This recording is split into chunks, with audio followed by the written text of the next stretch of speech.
Alors bonjour, je suis très heureuse de vous accueillir sur cette capsule avec un titre allégeant convient qui un peu provoque. Nous ne sommes pas des êtres dépressifs, nous sommes des êtres cycliques. Alors pour casser toute polémique, évidemment que je ne viens pas dire ici que la dépression n'existe pas et que vous ne devez pas vous faire accompagner et prendre et suivre les prescriptions d'un docteur et d'un médecin si c'est nécessaire. Je viens pour autant illustrer quelque chose sur lequel je me suis interrogée. Voilà.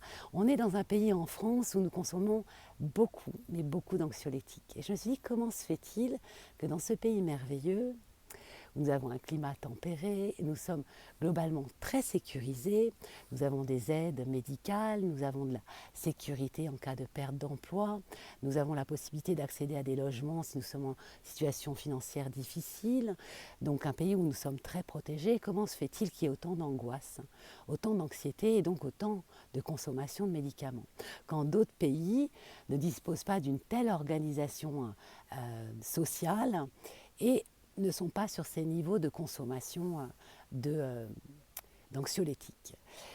Et j'avais envie de vous partager une vision que j'ai, une perception qui peut peut-être accompagner cette transformation-là par rapport à notre surconsommation et à nos angoisses.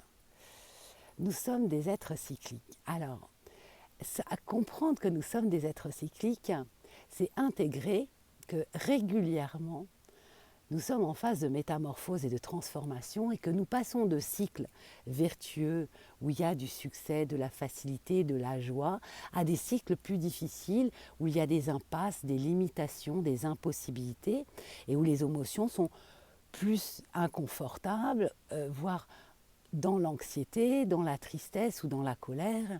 Et tout ça, c'est assez naturel.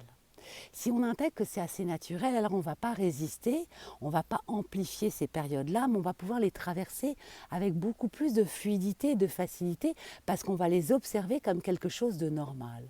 En quoi c'est normal ?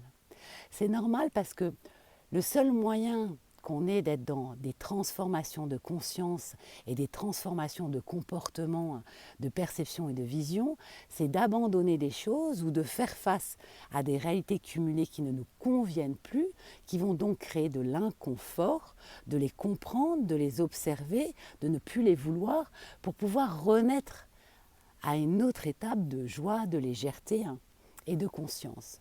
Donc on appelle ça, chez les bouddhistes, l'interdépendance. L'interdépendance, c'est il faut le jour et la nuit pour comprendre l'un et l'autre et pour voir l'un et l'autre. La gauche n'existe pas sans la droite.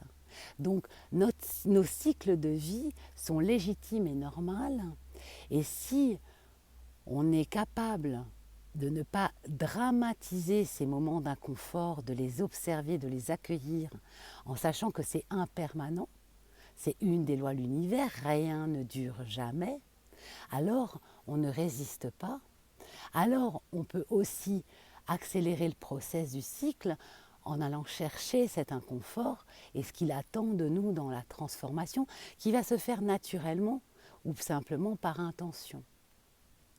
Ça, c'est une façon assez facile et simple de pouvoir ne pas tomber dans l'inquiétude de je vais pas bien, je suis triste, je suis pas heureux et donc je suis malade ou donc je vais voir un médecin, donc je vais prendre des médicaments parce que c'est pas normal.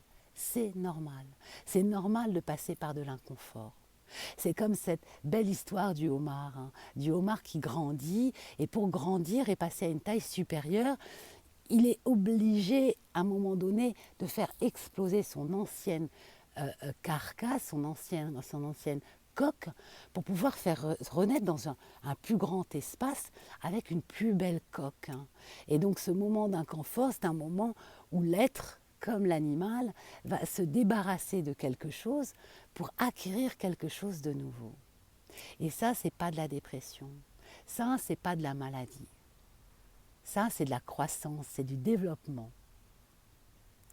Au même titre que la nature, à travers les saisons, va fleurir, s'épanouir et grandir avec le soleil, et en hiver va se rétracter retourner à la terre, aller dans la sombrance, lâcher tout ce qu'elle a lâché, se nourrir d'une forme de noirceur et des excréments de la terre pour renaître à la saison suivante. L'autre chose qui peut nous aider à passer ces cycles, à les accepter, c'est de se dire qu'il y a toujours un espace où je retrouve une paix intérieure, quelles que soient les manifestations inconfortables de ce que je vis à l'extérieur de moi. C'est l'espace du silence, dans la connexion à mon cœur. Cette paix-là ne bouge jamais.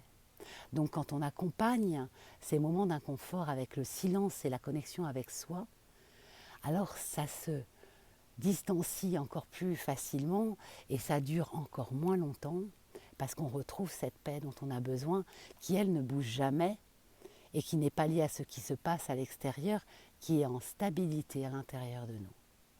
Voilà, alors c'est un petit éclairage, ce n'est pas une vérité en soi. Si ça peut aider, tant mieux. Je vous souhaite évidemment beaucoup de belles choses et de belles phases de joie, suivies de moments les plus légers possibles dans l'inconfort. Et je vous dis à bientôt, je vous envoie beaucoup d'amour.